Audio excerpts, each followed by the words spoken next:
Paris, 1925. The city of light, love, and opportunity. The Eiffel Tower stood tall, an icon of French ingenuity, a marvel of iron and ambition. But to one man, it was something else. A product, a commodity, a mark just waiting to be sold. He would go down in history as a man who conned the world, not once, but twice, by selling something that never should have been for sale. And he would do it so flawlessly that even the sharpest minds would fall for his game. This is the story of Victor Lustig, the smooth-talking, quick-thinking con man who pulled off the greatest real estate scam in history. But how do you convince someone to buy a landmark that isn't for sale? How do you pull off a hoax so brazen, so absurd, that no one dares to question it? That is where Lustig's genius begins. Paris in the 1920s was a city of transformation. The Eiffel Tower, once a temporary structure built for the 1889 World's Fair, had long overstayed its welcome. Maintenance was costly. The public saw it as an eyesore.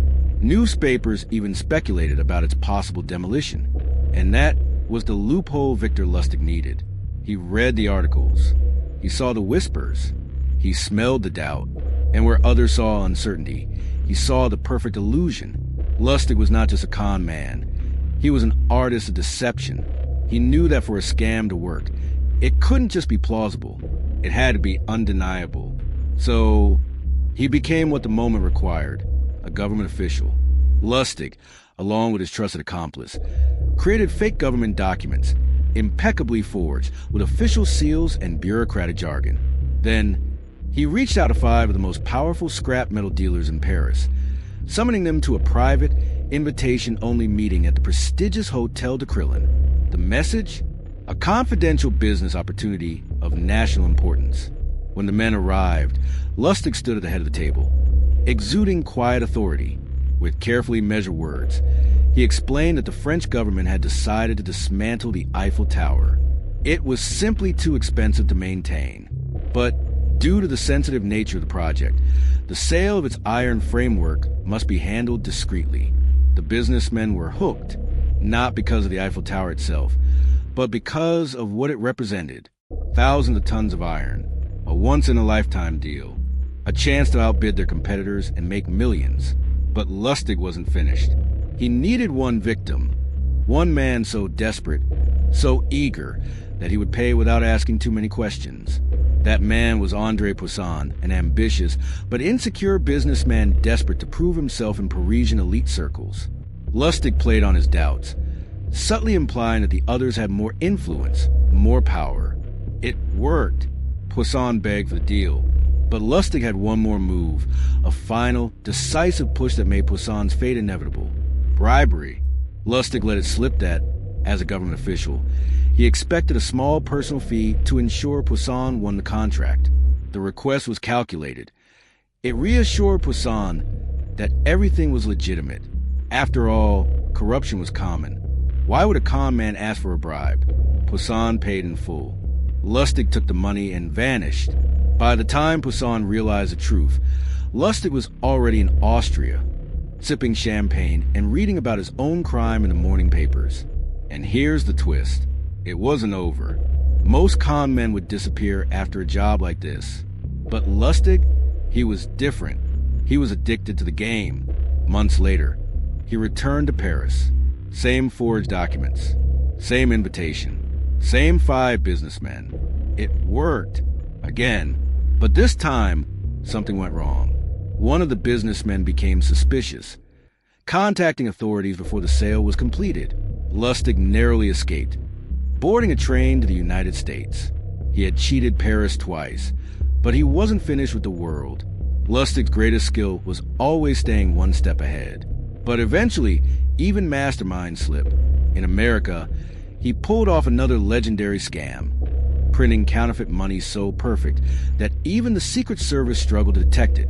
It was this scheme, not the Eiffel Tower con, that finally led to his downfall. The U.S. authorities tracked him down, arrested him, and in a last, daring escape, Lustig broke out of prison, using a makeshift rope of bed sheets. But his luck had run out. He was captured, convicted, and sent to Alcatraz, where he spent the rest of his days. His last words? I am a man who knows how to vanish. What if?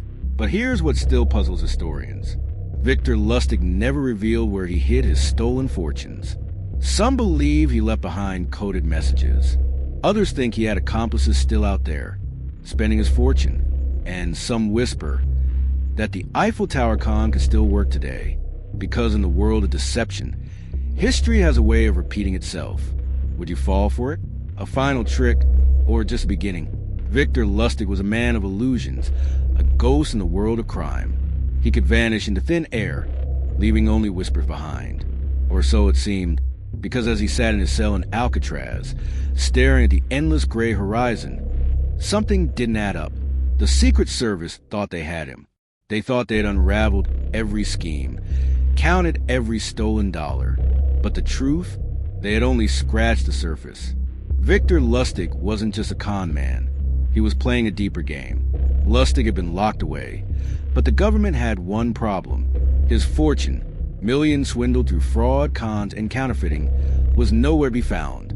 The Eiffel Tower scams alone had netted him an astronomical sum. But when authorities seized his accounts, they found almost nothing. No hidden bank accounts, no offshore holdings, just a void.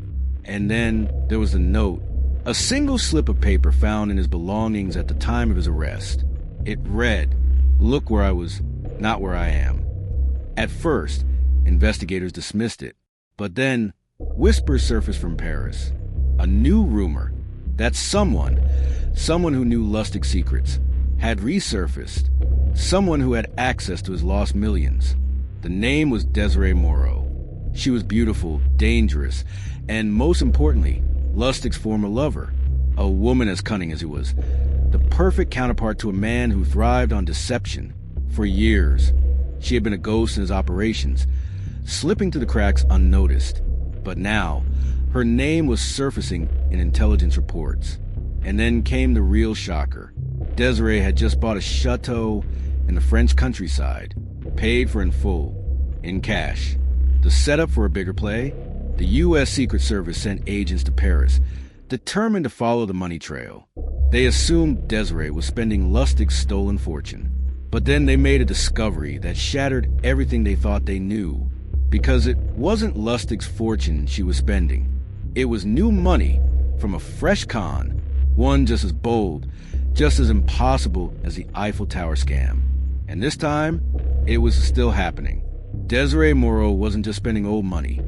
She was executing Victor Lustig's unfinished masterpiece. And this time, the target wasn't the Eiffel Tower. It was the Louvre. Yes, the largest museum in the world, the home of the Mona Lisa, the national treasure of France. And somehow, she was convincing buyers that a piece of it was for sale. Like Lustig before her, Desiree used reality to her advantage. The Louvre was undergoing massive renovations. Sections were closed. Workers moved priceless artifacts in and out under heavy security. Amid the chaos, Desiree played the part of a high-ranking government official. She met with wealthy collectors under absolute secrecy, claiming the French government needed to privately liquidate select artworks to fund national reconstruction efforts. The sales had to be hush-hush, of course. Everything was off the books. The buyers, fearing they'd miss out on owning a secret piece of history, paid in full. And just like Lustig's Eiffel Tower scheme, there was no Louvre sale, no secret government liquidation, just a perfect illusion, a trap within a trap. But here's the real twist. Had Lustig orchestrated this all along? Was Desiree carrying out his final plan? Or had she betrayed him? Had she played the long con, waiting for the day he was locked away, so she could steal his blueprint and claim the fortune for herself? Back in Alcatraz, Lustig received a visitor. A U.S. agent slid a newspaper across the table. On the front page, a headline from Paris. Billionaire scammed in secret Louvre art sale, missing millions. For the first time, Victor Lustig laughed. Not a nervous laugh, not a forced one, a genuine, slow chuckle of appreciation. And then he leaned forward. "You think you've caught the mastermind," he said. "But tell me, which one of us are you really after?" The agent narrowed his eyes. Was Lustig merely admiring the artistry of the con? Or had he even from behind bars. Somehow played a final move that no one had seen coming, because there was one more missing piece to the puzzle, and it was hidden inside that chateau in France. What's in the chateau? Was the chateau bought with Lustig's stolen fortune? Or did it hold something far more valuable? Something Lustig had set in motion years ago? The answer lies within its walls. And someone is about to find out. But when they do, they might wish they hadn't. The world thought Victor Lustig was finished. Locked away in Alcatraz, his empire dismantled, his fortune vanished. But as the U.S. Secret Service closed in on Desiree Moreau, the woman they believed was spending his stolen millions, one question still haunted them. Had Lustig planned this all along? Or was he, for the first time in his life, outplayed? The answer lay inside that chateau in France. And when the authorities finally stepped inside, they weren't ready for what they found. Agents moved to the lavish halls of Desiree Moreau's estate, searching for evidence. Bank records, hidden safes, anything that traced back to Lustig. What they found instead was a single envelope on a mahogany desk. Inside was a letter addressed to them, and at the bottom, in Lustig's elegant handwriting, were 4 simple words. Checkmate, your move next. Victor Lustig had always been a master of illusion. Every scheme, whether it was selling the Eiffel Tower, running a counterfeit operation, or duping the world's wealthiest men, relied on one principle: control the perception, and you control reality. And as the authorities scoured the chateau, they realized a terrifying truth. Desiree Moreau had never betrayed Lustig. She was executing the final phase of his grand design. The Eiffel Tower cons were just the first act. The counterfeit money ring? A distraction. Lustig had spent years crafting a legend so audacious, so impossible, that even after his capture, it continued without him. The Louvre con was never about stealing money. It was about keeping the myth alive. And while law enforcement was chasing phantoms across continents, the real fortune had already disappeared. How did Lustig pull off the perfect crime? Even from inside a prison cell, the answer holds a lesson far beyond the world of crime. His genius came down to 3 key principles. Principles that apply not just to scams, but to business, negotiation, and winning in life. 1. Understand the system better than anyone else. Lustig never relied on brute force. He studied the rules of power, how governments worked, how people made decisions, how trust was built and broken. He knew that people would rather believe in a well-told lie than face an uncomfortable truth. In business and negotiation, the same principle applies. The person who understands the system sets the rules of the game. 2. Take calculated risks. Selling the Eiffel Tower wasn't just a bold move. It was a perfectly timed one. Lustig saw an opportunity, a weak, unstable French government, and acted before anyone else. In life, success often comes down to the same thing: spotting opportunities before the rest of the world catches up. 3. Control the narrative. The greatest con men and the greatest leaders know one truth: perception is reality. Lustig created an image of power, sophistication, and legitimacy. People didn't question him because they wanted to believe in him. In business, marketing, and even personal relationships, the way you present yourself dictates how the world treats you. As the authorities pieced together the remnants of Lustig's empire, they realized something chilling. They had spent years hunting his stolen fortune. But what if there never was a fortune to find? What if Lustig had engineered an elaborate disappearing act, not just for his money, but for his legacy? What if he knew all along that his greatest triumph would be turning himself into an unsolvable mystery? Because while the world remembers him as a master con man, the truth may be even more brilliant. Victor Lustig didn't just sell the Eiffel Tower. He sold the illusion of wealth itself. And in the end, that was the greatest trick of all. What could we learn from Victor Lustig? His crimes may have been illegal, but his strategic mind was unparalleled. He understood systems. He took calculated risks. He controlled the narrative. And those same principles, when applied ethically, are what separate the winners from the lost. If you've enjoyed unraveling the genius behind the perfect crime, subscribe to the Mastermind Files True Crime YouTube channel. We explore strategy, human psychology, and the untold stories of history's greatest criminal minds. What did you think of Victor Lustig's final move?